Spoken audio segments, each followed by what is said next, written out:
When we think about getting our kids ready for school, our minds pretty much always jump straight to letters, numbers, colors, that kind of thing.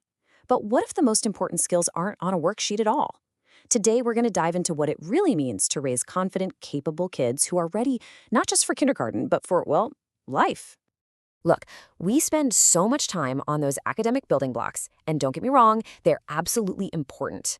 But this question, it kind of forces us to think bigger, right? Are we also building the human being?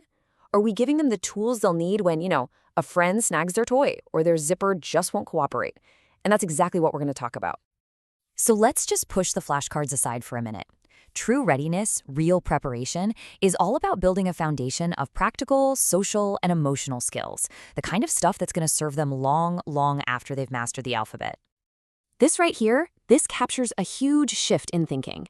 It's the difference between, say, knowing the word help and actually knowing how to ask for it, or maybe even how to offer it.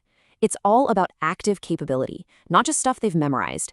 This is really the core of raising an independent kid.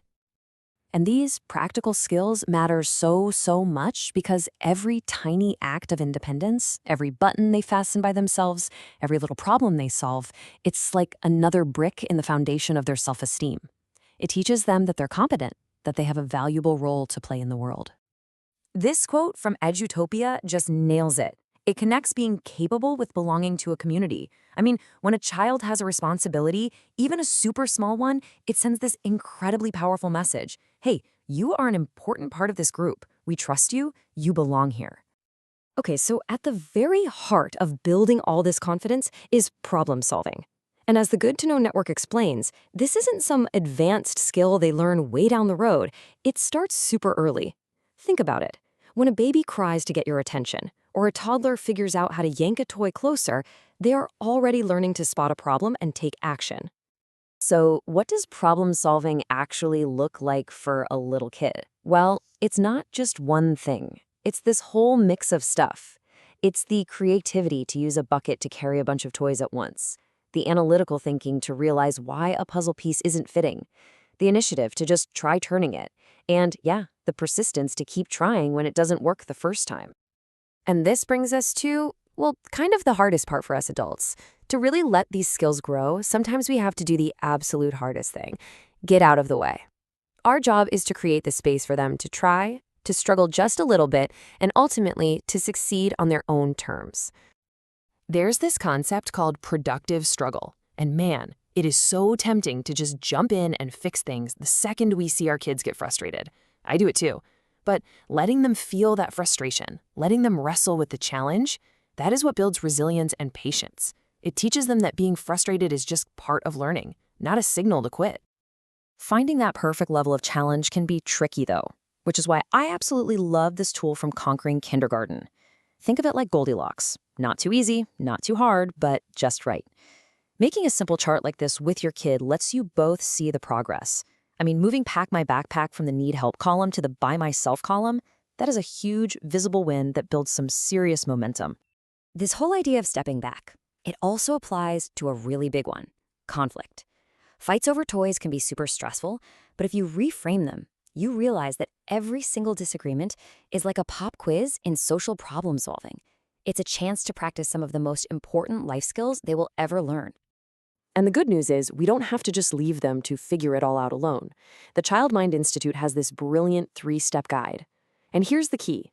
Notice that solving the problem is the last step. First, you just validate their feelings. Wow, I can see you're really angry about that. Then you help them figure out the real problem. It's not about the red crayon, it's about feeling left out. Only then can you guide them to brainstorm solutions together. All right, so we know why these skills matter and how we can create space for them. But what does this actually look like in the day-to-day chaos of life with a young child? Let's get practical. So often, it starts with the small stuff, that extra time it takes to let them wrestle with their own zipper. That isn't wasted time. It's an investment in their confidence. Every single successful zip is like a little declaration. I can do it myself. So the first area of practice is just caring for themselves. Things like opening their own lunch containers might seem so small, but in a classroom with 20 other kids, it's huge. It empowers them, makes them feel self-reliant, and let's be honest, it gives teachers more time to actually teach. And then, from caring for themselves, this naturally builds to caring for their environment.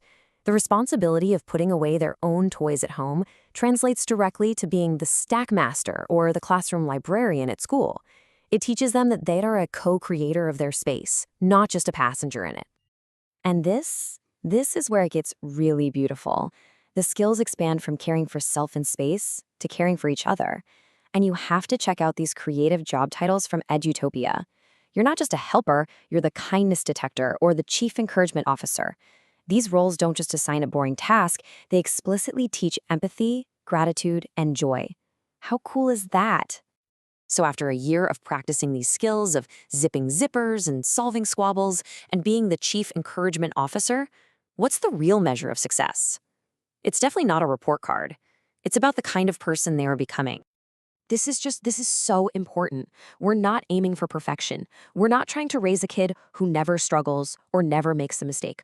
We are aiming for a child who thinks, who considers other people, who tries their best, and who knows their own worth. Imagine asking your child this at the end of the school year. Just pause for a second. What answer would you hope to hear? This question isn't about what they learned. It's about how they acted. And then there's this one. Pride isn't about being the best or winning. It's about overcoming a personal challenge. Maybe they're proud they finally learned to tie their shoes, or maybe they're proud they stood up for a friend on the playground. This question measures their growing sense of self-worth. And finally, this one. Wow. This is the ultimate goal, isn't it?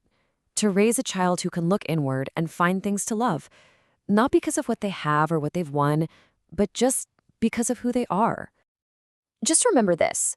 Teaching a child to open their own juice box, to water a plant, to help a friend, these aren't just little life hacks. They are the lessons that build a person.